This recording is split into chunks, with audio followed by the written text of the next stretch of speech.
Hey, you guys. All right, y'all. So I was working through some of the edits and things, getting things prepared for what I have up and coming for the release of my practice question book. You've heard me talk about it for a while, coming up with all these questions, getting everything edited and formatted and perfected as much as possible for you guys to really help and answer questions that I've received in review with my review students, etc. But as I was looking over this and just checking for errors and things, I felt like I needed to go over this with you guys as I will be starting to do more live practice questions. So I want y'all to be on the lookout for that. Make sure that you're following me on all platforms, my Instagram, my TikTok, my Facebook group, YouTube. It's the Nursing Studio all across the board. But before we get into it, I like to make sure y'all know the test taking tips, like how to truly answer a practice question. So let's go through them. Number one, it says mindset is key. So that's something, if you ever study with me, that's what I'm going to tell you. Mindset is the key. You need to release the doubt and believe in yourself. If you already have your mind made up that you're not going to do well, you've already hindered yourself initially. So you really have to gear your mind so that you can help yourself to be in a positive state so that you're able to focus on the test questions and not all the things that we build up on it in our own minds. For example, if you've been unsuccessful previously on boards, sometimes that's very difficult and we find ourselves just kind of talking to ourselves, doubting ourselves, questioning ourselves. We read those first questions and we start to go back into that mindset when we were previously on the exam and starting to feel like we can't do this. But you have to right now change your mindset.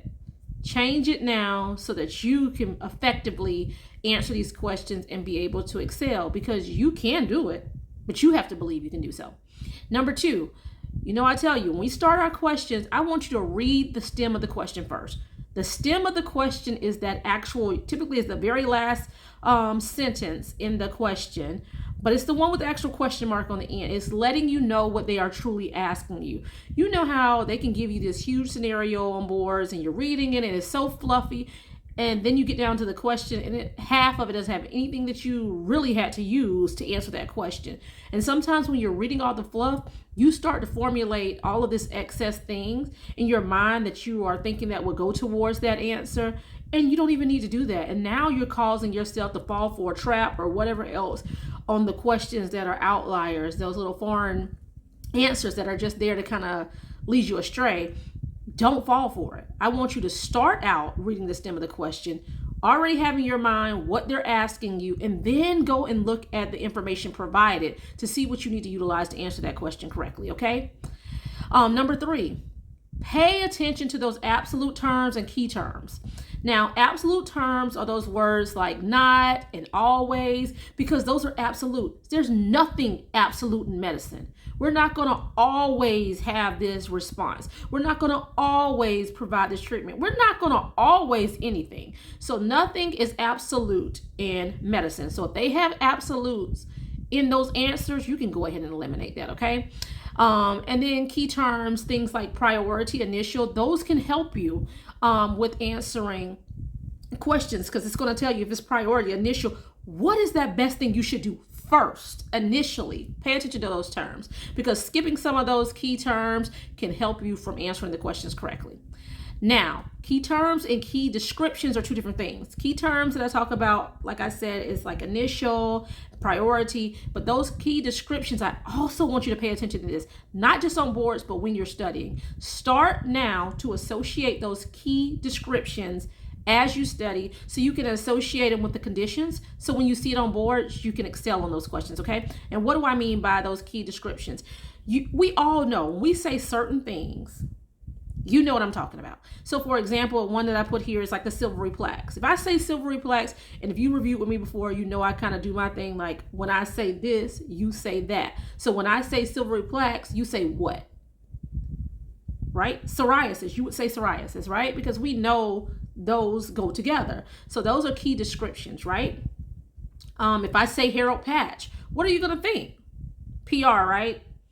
The pityriasis rosea. So those key descriptive terms, start putting those in your mind now, okay? Start putting them in your mind as you study. Even while you're writing things out, write key description to the side. And so when you see those on boards, That's a quick indicator for you, okay? Number 5 says eliminate the obvious. Y'all, and they have a striking option on the exam. If you see something that you already, because typically you can eliminate 2.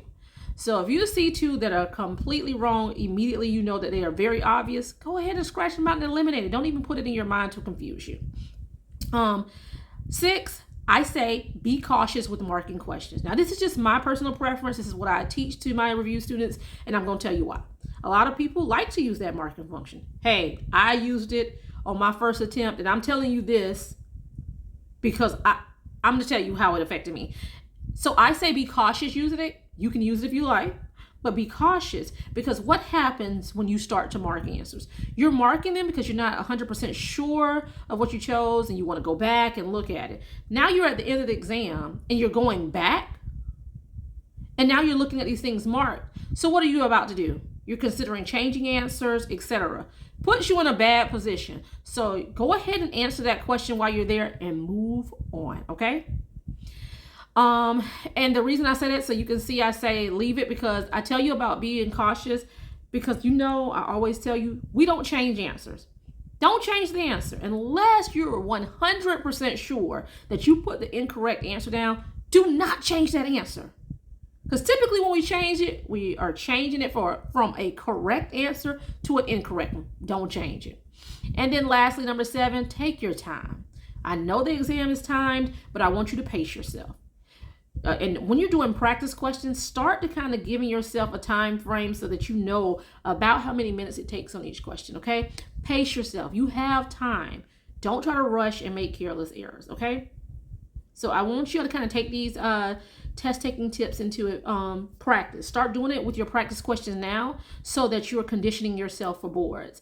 Let me know if you find it helpful, and join me as we start to do live practice questions. There'll also be practice question videos, and try to do these steps that I tell you and see if it changes how you're getting through practice questions, okay? All right, bye y'all. Talk with y'all soon.